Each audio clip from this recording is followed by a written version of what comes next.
Hey, Bron, Tom with AP. This morning you said you didn't care about margin for victory, and I assume that still holds. But are the fourth quarter giving up the leads? Is that concerning in any way? No, because we're right there.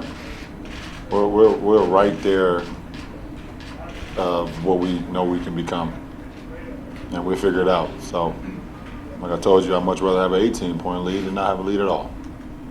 And we make plays down the stretch to win a ball game, and in the postseason, that's all you can ask for. But we're right there on turning the switch on what we really can become. Steve Ashburner, NBA.com. For both you guys, Nate McMillan talked a lot about the third quarter. He felt his team lost composure, and I'm wondering, beyond just the X's and O's, how important is it in a game like this when you can get an opponent a little bit sideways, where they lose their mental focus, like Nate talked about? Well, that's not our mindset. Our mindset is what we can do to help each other to be successful out on the floor. We have a game plan from our coaching staff, but we just try to execute that.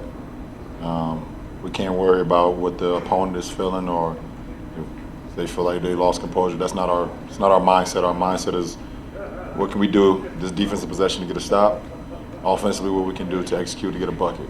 And if we can follow that game plan as close to 48 minutes as possible, then 9 times out of 10 we can be successful. Dave McMenamin, ESPN. For both you guys, starting with LeBron, the charges that Kevin, or the one that he was rewarded, but 3 that he set up to take, what do they do for the momentum of the team? And can you describe the physical sacrifice it takes for both you guys to set up to take a charge against a guy like Serafin, who's 6'9", 285? Well, I mean, it go either way for a team. When you see your teammate actually sit there and take the charge, and we're not rewarded with the call, it goes the other way, because then I was rewarded with a technical. I didn't say anyways, so you get my drift. But then when he's able to take a charge and we're able to get the call, then it's huge, because you see your brother sacrificing his body, no matter if it's on Paul George or Serafin or Teague or whatever the case may be. He's putting his body for our team, so it's a big play.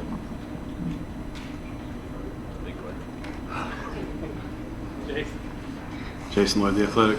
Brian, when you say we're right there, what tangibly, what are you seeing that makes you so positive about where you guys are right now? Because we're playing some really, really good basketball. Even in the first 2 quarters, we built a lead. We didn't close out the second quarter as well.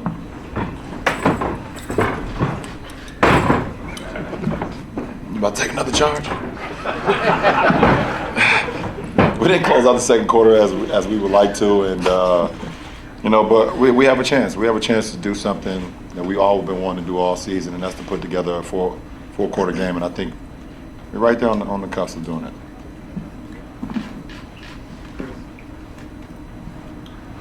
Chris Fedor, Cleveland.com. Kyrie, for you. Shump started the third quarter. It seemed like you guys had a conversation there when he was taking over for JR. And I know you're close, but what message were you trying to convey to him at that moment, and what do you think of the way that he played in the third? He gave us energy.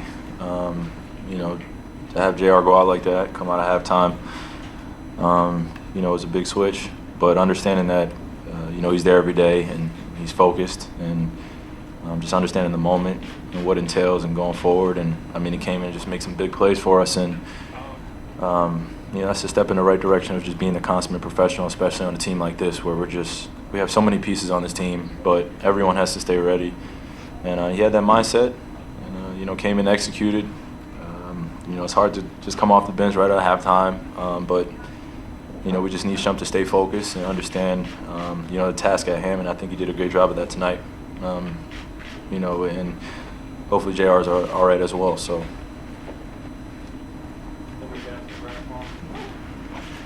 Marla Ridenour, Akron Beacon Journal. Kevin, I don't want to get you fined, but what did you feel like did you set a tone when you were taking those charges and things got really physical there? I think just breaking down the film after Sunday's game, just knowing that between Tristan and myself and Channing, Braun, whoever was, low on some of those pin downs and rotations. We just had to be there early, and I just want to help my teammates out, sacrifice my body. I felt like I did that tonight, and whether it got called or not, I feel like it's setting a tone for the rest of the team that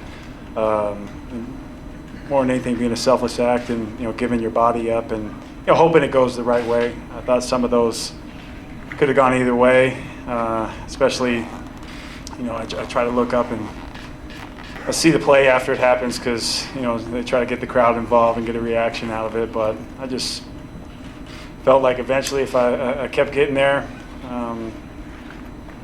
giving up my body, that something would go the right way, and eventually it did with I think Seraphin there on the second to last charge I took. But that'll continue to happen, and hopefully I'll be there on time and have more calls go my way. That I think you had 10 points in a row in the third quarter. Was that taking advantage of something Stevenson wasn't doing or anything? Yeah, I also think it was these guys and the guys that were out there were finding me, and just got into a good rhythm with that. A number of guys stepped up throughout the game, and then these guys took over in the fourth quarter. So that was just a moment in the game where we took advantage of a certain situation, and they kept feeding me.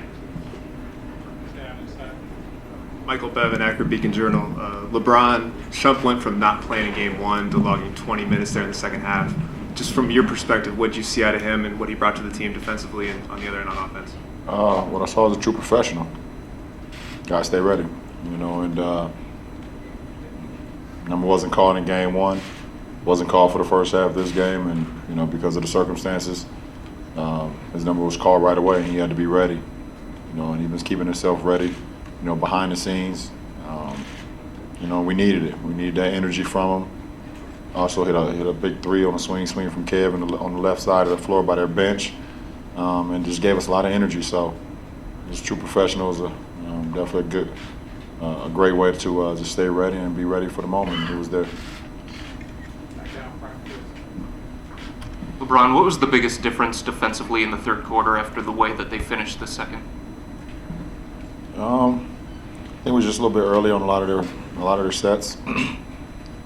Shump, like I said, came in, gave us even some more aggressiveness, on the ball with PG, and our bigs, Tristan and Kev, did a great job of rotating when we put two on the ball, and myself and Kyle on the backside, we just tried to read and react, and so we were moving, we were flying around, we were communicating our coverages, and it allowed us to have that 33-20 third quarter, advantage to going our way.